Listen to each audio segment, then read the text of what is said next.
to another issue of our tongue-tied, our Ride and Tie interviews. One of the great things about Ride and Tie for me is I have friends now all over the country that I would not have had if it were not for Ride and Tie. And as the sanctioning officer, I know a lot of the ride managers that I wouldn't have known, but also I get to know and help folks that are starting out in Ride and Tie for the first time. And back in March, Laura Stauffer, who you see right there on your screen, got in touch with me wanting to do the Spanish Peaks ride and needed some information about it. And also wanted to know a little information about how to actually start Ride and Tie. And so that started what really has become for us a friendship, even though this is the first time we've ever actually been face to face, even if it is through the internet. So, but welcome, Laura, to this. I'm so glad you're doing this for us today. Thank you for having me. Laura has an amazing story. She is a person who is full of determination and courage. And so I think this is going to be a great opportunity for us to learn a lot from her today. So before we jump into your story and all that kind of, just tell me a little bit generally about you and your family and that kind of thing. Sure. Again, thanks for having me. I grew up on a farm in the Midwest. They're called farms east of the Mississippi, I understand. My grandpa had a lot of land and developed a passion for buying me horses. There were more animals than people by far per square mile. So I had 6. By the time junior high came around and track and cross country, I had a filly and a colt and decided to run with them as part of getting my exercise and bonding with them. Fast forward, I got my master's from UC Berkeley. I was a researcher. I also did AmeriCorps, founded some mentorship nonprofits, worked in a hospital sector, had 2 kids with special health needs. So I started marathon running to cope with some of the challenges. And my best friend and I would pour our hearts out to each other between 5 and 9 a.m. on Saturdays on our long rides. I joined a running club, and as part of that, volunteered for a Ride and Tie that was a benefit for a therapeutic horse organization. And I thought, oh, I didn't know that existed. Those are my 2 favorite things, and they exist in one sport. Of course, at that time, being able to have my own horse, as I was married to a programmer and lived in the suburbs, seemed like about as likely as getting a ticket to the moon. Fast forward some more, we moved to Colorado. We love skiing, backpacking, outdoor adventure. In 2017, I thought my life couldn't get better. I was doing meaningful work, working with very inspiring leaders across the country around mentorship and grant writing. And my life turned the corner. My son was diagnosed with a very debilitating health condition on our 15th wedding anniversary in Maui. Coping with grief, I pulled a cabinet door really hard. It looked like 2, but it was 1. So I got hit in the left temple. Didn't think anything about it. Went to the luau, but had trouble walking. Started sleeping 16 hours. And later that month, couldn't remember some things. Experiencing death of a caregiver, I chalked it up to grief. July 9th, I walked into the garage to grab a tool, and 2 car ramps and a 3x2 cement board fell on the top and back of my head. Thinking I had broken my thumb, I called the hospital, decided I was fine. Next morning, I woke up and couldn't walk, couldn't talk very well, uttered just sentences. Death of our beloved puppy. I started therapy, started getting better, still needed help walking, which was humbling after marathon running. Worked my way back to skiing, loved the mountains, was grateful, started yoga. 2:00 on a Tuesday afternoon with my cousin, whose mom had died. We were coming back from Starbucks, 35-mile-an-hour road, right outside my son's neighborhood school. A drunk driver T-boned us. I fractured my back. I tore all the ligaments in my posterior neck. I lost my vision other than a very small window, more narrow than a living room or a kitchen chair. I thought I'd never be able to drive again. I had to have a full-time caregiver to help me dress. In desperation, I had a community of other brain injury friends who were recovering. I went and did hyperbaric oxygen in Louisville and had a little healing bubble. She was an ultra runner. We had organic food.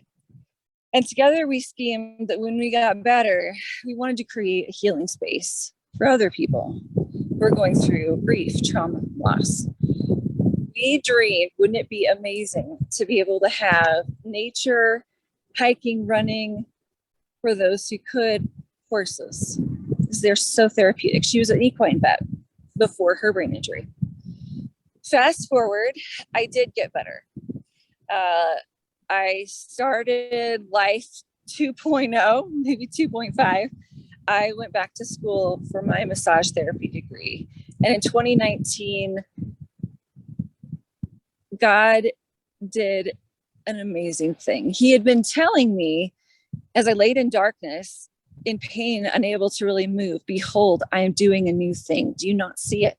It springs forth. I will make a way through the wilderness. I will bring streams of water through the desert. And as I lay on my bed alone and isolated, I thought, I cannot imagine that, God. That'd be like parting the Red Sea. So in 2019, streams of white light shone down on this property where I am now. I just felt a calling that this was where we were supposed to be. We looked other places, and it turns out they had burned in Grand County fires. So as I was walking my dog down a dead-end road, a woman pulled out of this mountain driveway, 12 degrees. I joke she descended from on high. We started talking, and in 10 minutes, she said, well, you have a horse property. You were a trainer. Do you have horses? Well, no. Well, we work for Down Under Horsemanship. We're downsizing. Our daughter's in college. Would you be interested in 2 geldings? Yeah, are they Mustangs? Well, no. One's from the Docalina line, and the other's a championship paint. I have no job, no fence, no barn, but I'm going to graduate in March 2020. So we ended up working out a deal where I could take care of them at her place, which is about a mile. And really, horses taught me so much. They accepted me on the days that I couldn't make it through a lecture, yawning from cognitive fatigue. My little Palomino wrapped his nose around me and waffled and just let me know that I was okay. He saw me and he acknowledged me for who I was, which was something nobody in my past and current life had really been able to do. March 2020 came around, and now, of course, we know the rest of the story. My husband lost his job. Okay, Lord, you gave me these horses and this property. Now what? So crying, I prayed with my pastor that if I was supposed to have these horses, that he would unmistakably make a way. The next day, walking on our dirt road, I met a woman, struck up a conversation. And then when I got home, found a note in my mailbox. We have a barn. We have a pasture. We have tack. We're not using it anymore. My parents would love horses. Why don't you come bring them to our house? Thank you, God. And then later met 2 other neighbors with the same story. We have tack. We have a barn. They helped me put up hay. I had been told for 2 years not to lift more than 10 pounds. And now my task was to get 100 bales up a loft with a pulley. So it happened. So my horses are my God gift. Fast forward, horse fell and crushed my ankle July of that year. The first thing I did coming home from the hospital was to go see my horses.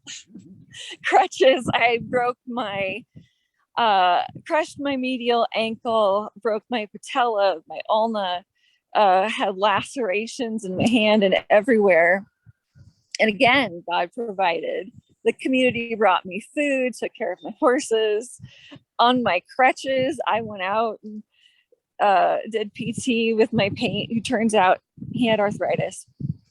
I'm just so grateful.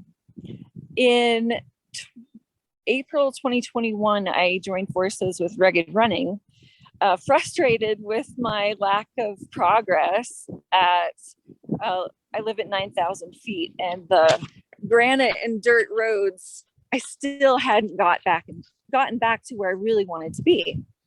So Michelle Yates founded Rugged Running. She's amazing. Check out her website. She said, we are going to get you back. You're going to find yourself. So I ran a half marathon that August with my son. In wanting to really find an event, I wanted to marry my time with my horse with my running. And I remembered that ride and tie. So I searched and found you, Courtney, and found the ride and tie community.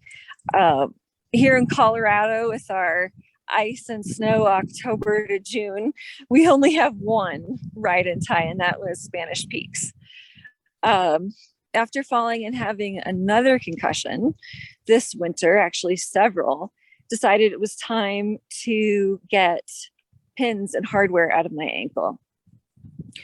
So the only date available for that surgery was April 7th, and the ride and tie was June 18th. So once again, I prayed, if this is supposed to happen, make it abundantly clear. Super dry here in Colorado.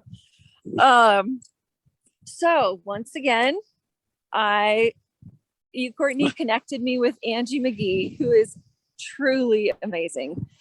And once again, I think the spiritual power said, let's see how much she can handle again. So I had the surgery. It went great. I was out, of course, first thing after surgery with my hobbling away. I went and checked on my horses. My surgeon, Todd Wenty, amazing, said, well, riding's going to feel a whole lot better than walking. So just, keep it chill. Okay, chill. So no barrel racing, right? I did take it easy. On my first run and ride back mid-May, I'd been doing little ones, but this was a test to see, could I really do 10 to 15 miles? I had 2 events in mind. So ran a familiar area to my coach's house. Unfortunately, this time there were German Shepherd guard dogs that had torn a live deer apart in front of my coach's eyes. I didn't know that. I stopped to get my Mastiff on a leash. And meanwhile, my little Curly tried to hide behind me, which didn't work very well. He got my right ankle this time, my tendon, and I saw blood, thought, I'm fine. I am going to do this. So I kept going. I got back about 8:30 at night. After putting the horse away, I realized that hurts. Like that hurts. That hurts a lot. Wrapped it, iced it, felt a clicking motion while grocery shopping 2 days later, and decided we're getting 3 feet of snow. I better get this checked out. At urgent care, they said, you broke your foot. You broke your fibula and navicular accessory, which is on the other side of your foot. Can I do the ride and tie in a couple weeks? No. Well, fine. Go talk to your ankle surgeon. Let him tell you his answer. Challenge accepted. As a massage therapist, I rehabbed my whole body. My horse, coming home from the hospital, got a blow that stripped all the skin around his fetlock. He was gushing blood. We had 2 feet of snow. My husband said, we have to get out of here. We are not staying here for 4 days. My neighbors. So I did the best I could and was disappointed. He was not getting better. He had an infection. The other horse kicked him again, blood gushing from his eye. Lord, you brought me through so many things. I thought this is where you were headed. Help me. Angie McGee said, try honey, Manuka honey. Okay, so I did. Saddle sore. Help me find a saddle. Saddle found. Week before the ride, going great. I can do this.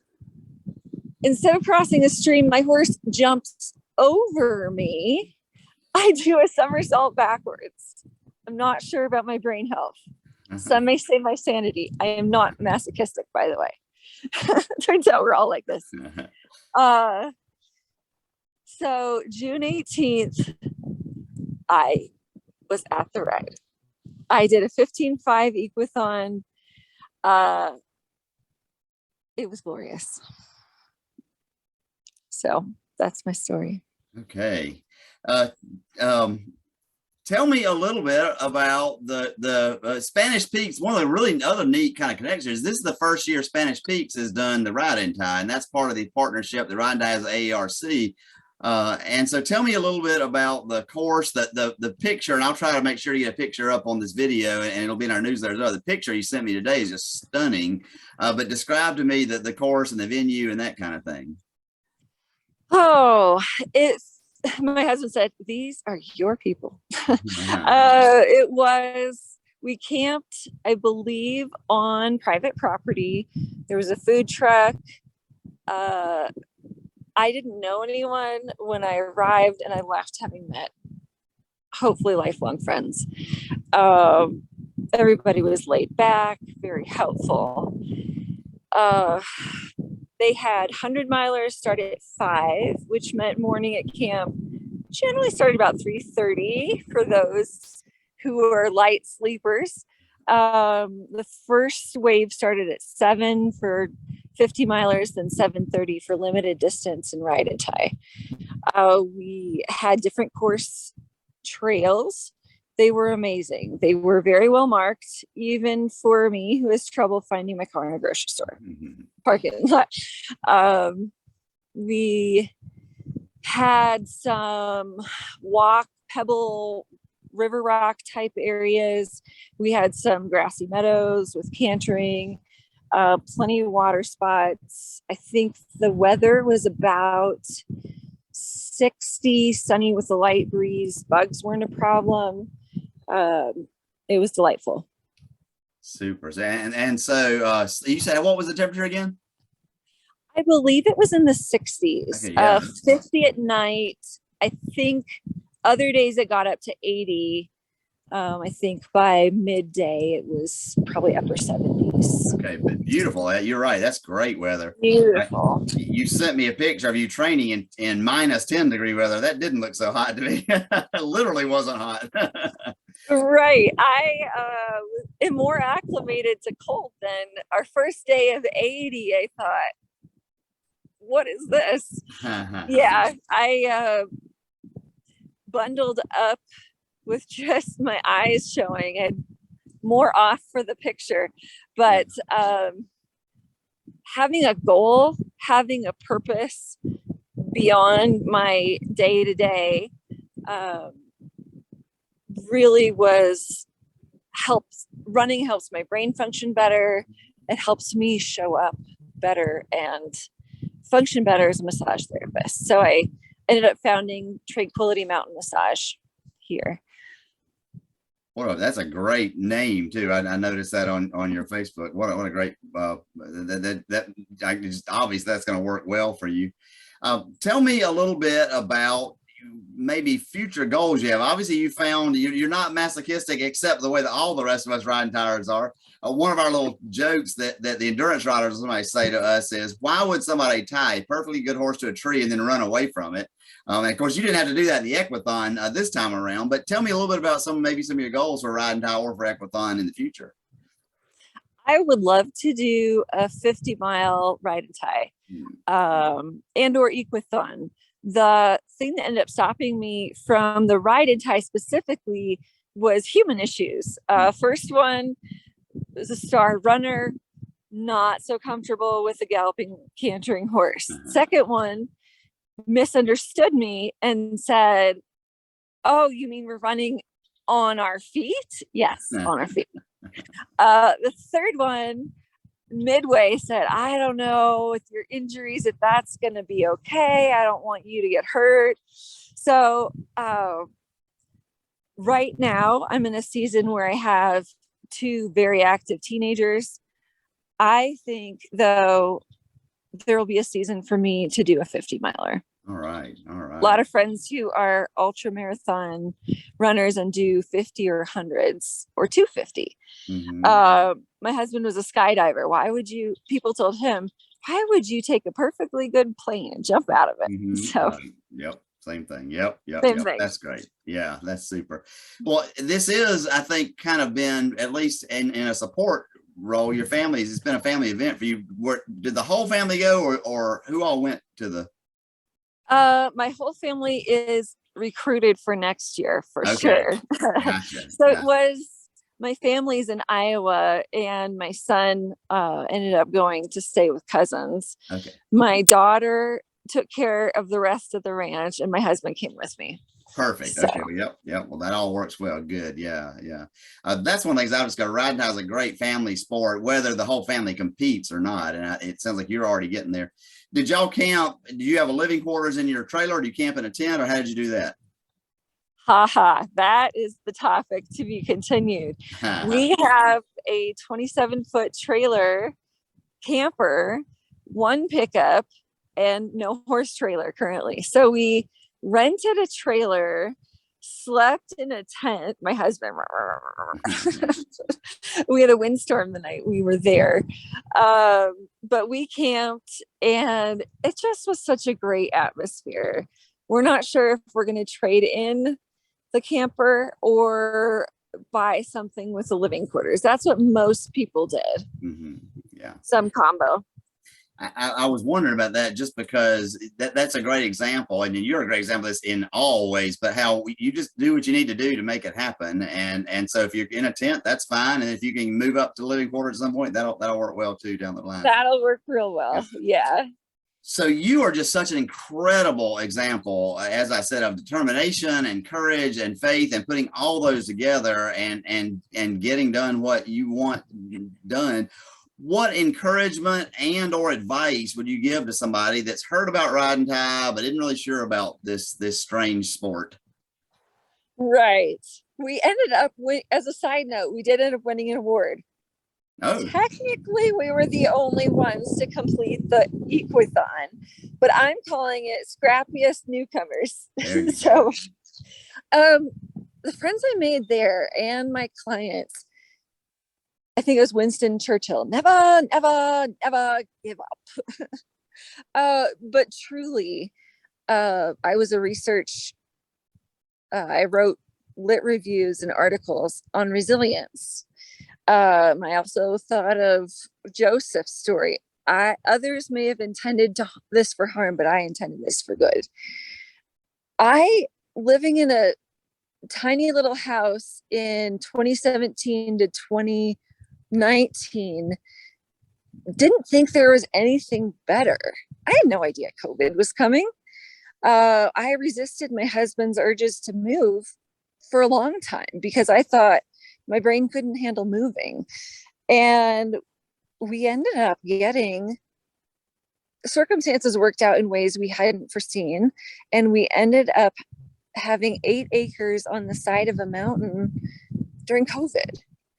So, we limit ourselves with our own beliefs. I was a therapist, mental health therapist too. So, but really reach out to other people. It's people like you, Courtney and Angie, and every step along the way, I have not done this alone. Other people have come alongside me, encouraged me, celebrated with me, opened doors for me. And it's really because of that community that we can move forward. Community, faith, exercise. I'm also like Dory the fish, just keep moving, just keep moving. So in the Equathon, coming off surgery and my horse off stall rest, I had no idea how it was going to go. So we started out with a bang, and then my little horse lost sight and went. So I started running up all the hills, and people looked at me, "You're crazy." Yeah. So, when you can't run, walk. If you can't walk, find a way to move. In fact, if you even imagine moving vividly, you create a neural pathway through your body so that when circumstances, your body comes together, more can happen than you think. And losses that I grieved so much, it turned out I had to let go of good in order to get better. And gratitude on my grumpiest of days, because we all have those, I stop and take a breath and say, thank you. Thank you for trees and breath and life. That is just so wonderful. Thank you so much. And I would just add, just your story is encouragement for anybody. And so I'm so thankful that we have it and that we can now use it and share that with other people. Any last words that you want to say before we sign off?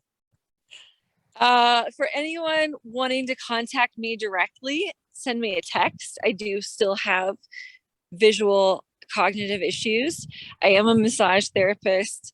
For a lot of people, scar revision massage opens up new doors for mobility and pain relief. You can find me at Tranquility Mountain Massage.life or text at 515-441-3950. Okay, great. Thank you. Thank you for that offer. Well, we will now sign off with my thanks to you and my congratulations to you, and thank you for the inspiration that you've been to me, and I'm now sure to many other people. Thank you.